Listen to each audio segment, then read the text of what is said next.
All right, so let's get started. Today we're talking about the equations of motion.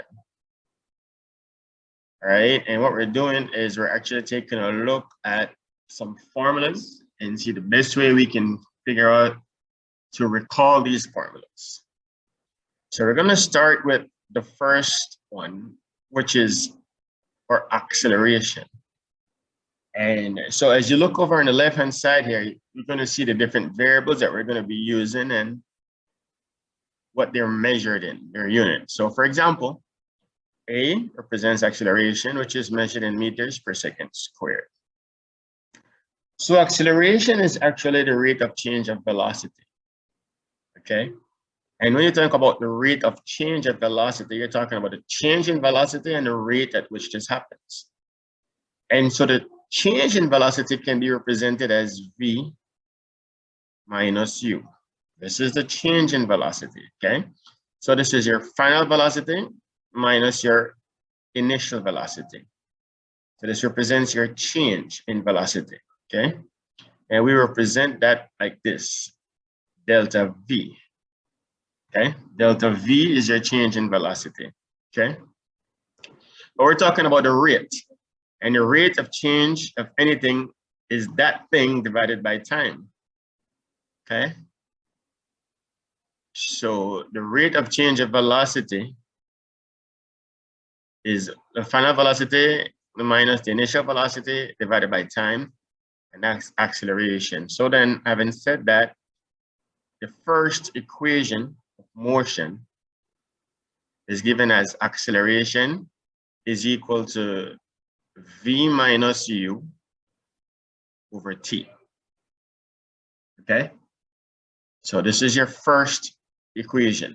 Now, what I just showed you is how you can figure this out in the event that you forgot this for whatever reason. What you want to make sure you always remember though is this right here. Velocity is the change of velocity over time. So you don't have to remember the fancy words like delta V, right? Or the rate of change of, it's just a change in velocity. In other words, then this should be a hint that if there is no change in velocity, there is no acceleration. But we're talking about the change in velocity over a period of time. That is acceleration, all right? Now, before we move on to our second equation, let's just make a quick observation here. You are expected to be able to change the subject of the equations here. So for example, you should be able to tell from here that T then is equal to V minus U over A, okay? Now, if you can't tell that, I'm going to walk you through this first one. And if you need more help with that, hit me up with a message, right? So I can create a video.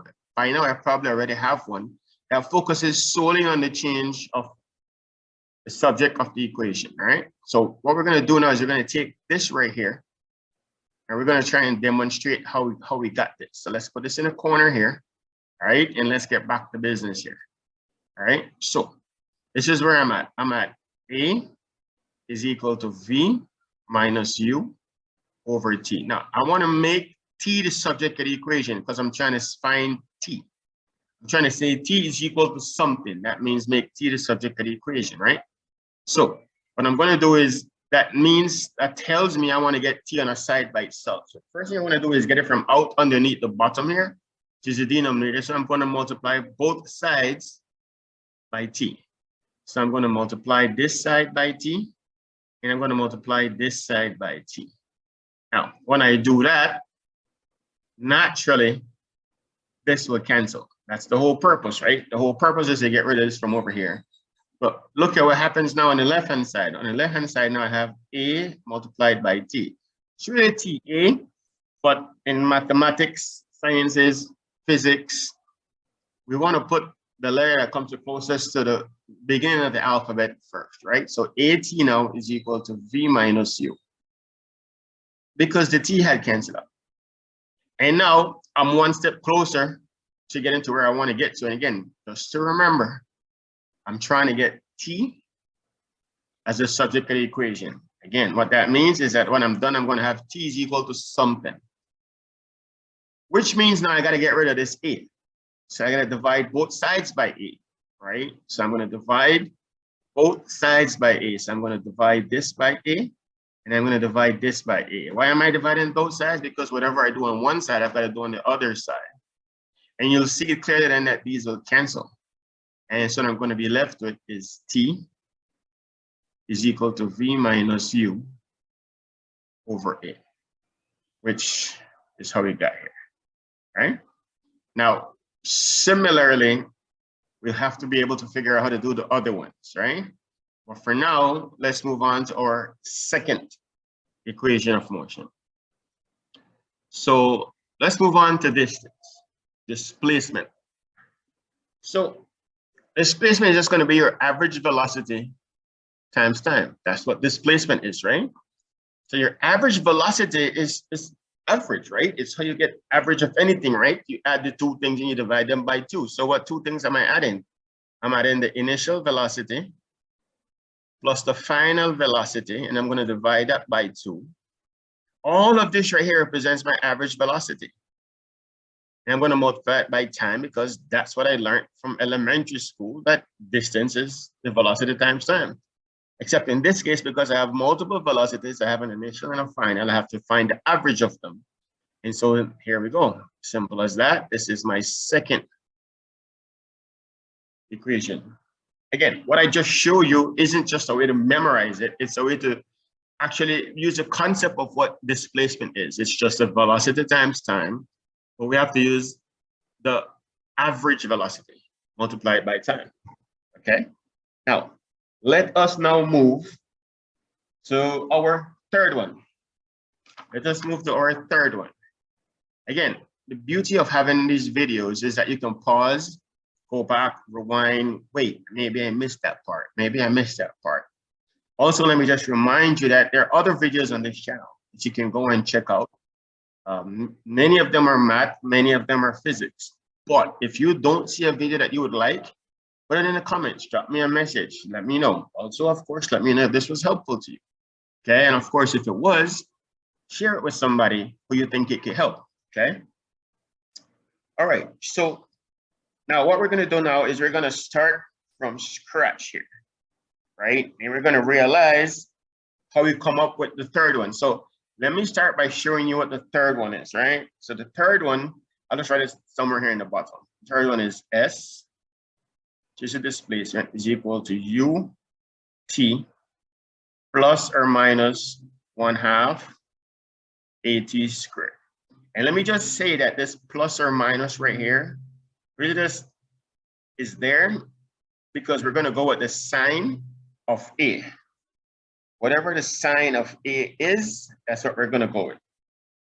Okay, so if A is positive, then this is going to be ut plus 1/2 at squared.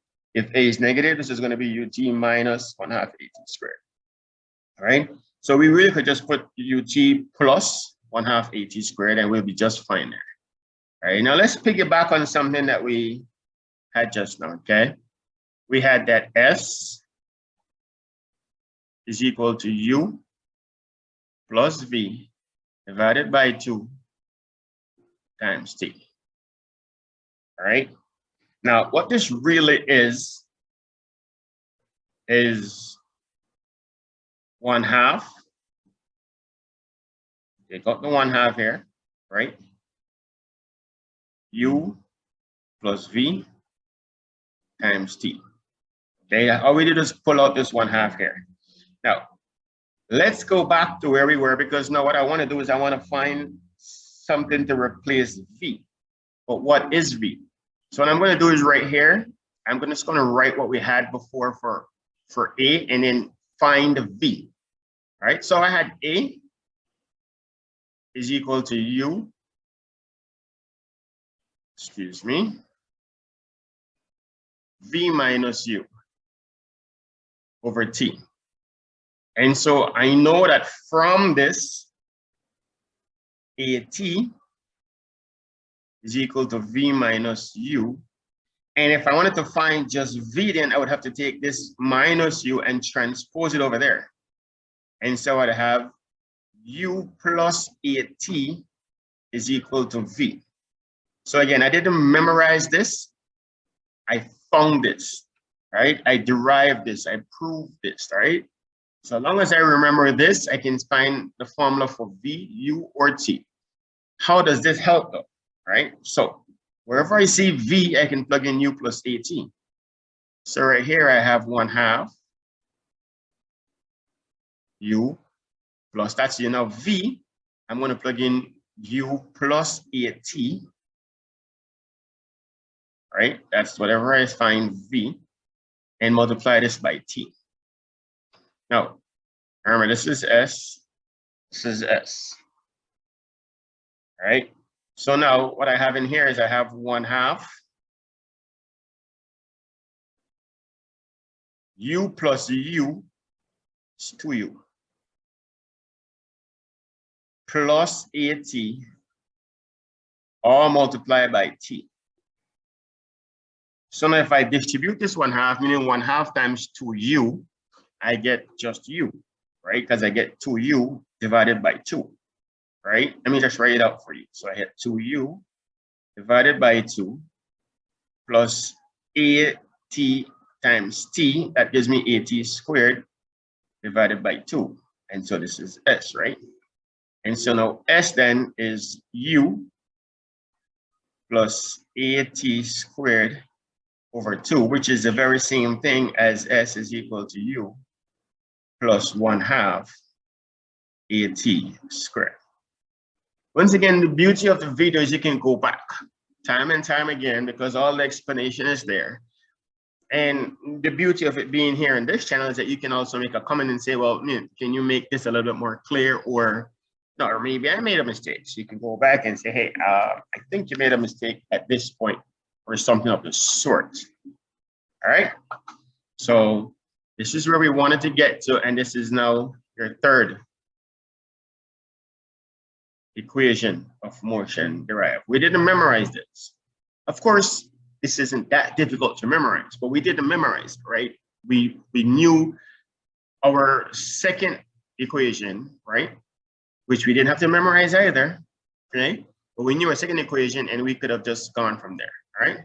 So now let's get back to business at hand and find the fourth one, right?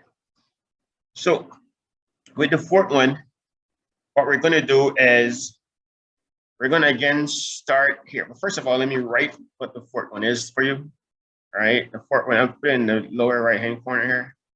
What we're aiming at is to say V squared is equal to U squared plus 2AX, right? So again, a good place to start is right here, where I know S is equal to U plus V, or V plus U, it's the same thing, divided by 2, multiplied by time, okay? But what I want to do here is, this is a fraction, is the first thing I'm going to do is multiply everything through by 2.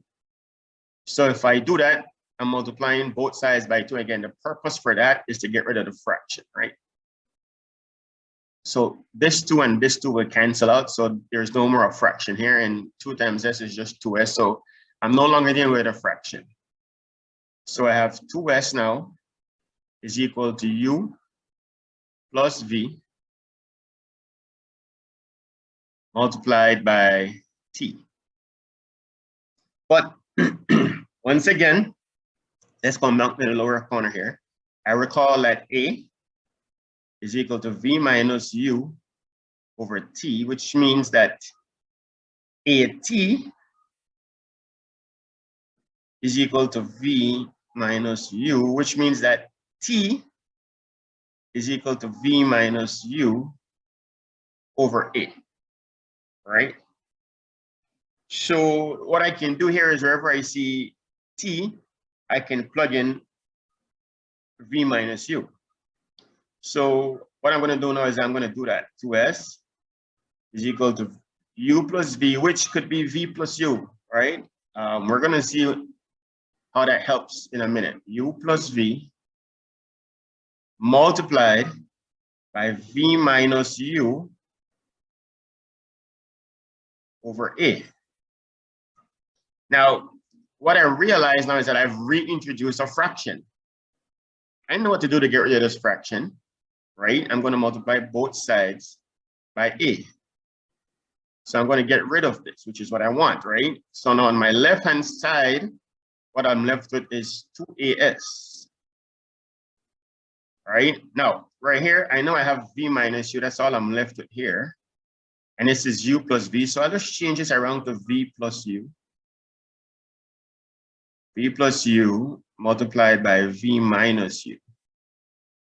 And so this is a case of a plus b multiplied by a minus b. And again, if you need some help with handling these types of polynomials, give me a shout. I probably have a video for that. Check it out, see if I do. And if I don't, go ahead and request it. I'll gladly put one up for you, okay? All right. So what this gives us, though, is a squared minus b squared, okay? So in this case, what I'm going to have is 2as is equal to v squared minus u squared, okay? And so I take this right here over here, right? Transpose it. I'm going to have 2as plus u squared is equal to v squared, right? Which is the same thing as v squared is equal to 2as plus u squared, which is in fact where we want to get to. So this right here is your equation number 4. I hope this video was helpful. Again, share it and look out for the other videos.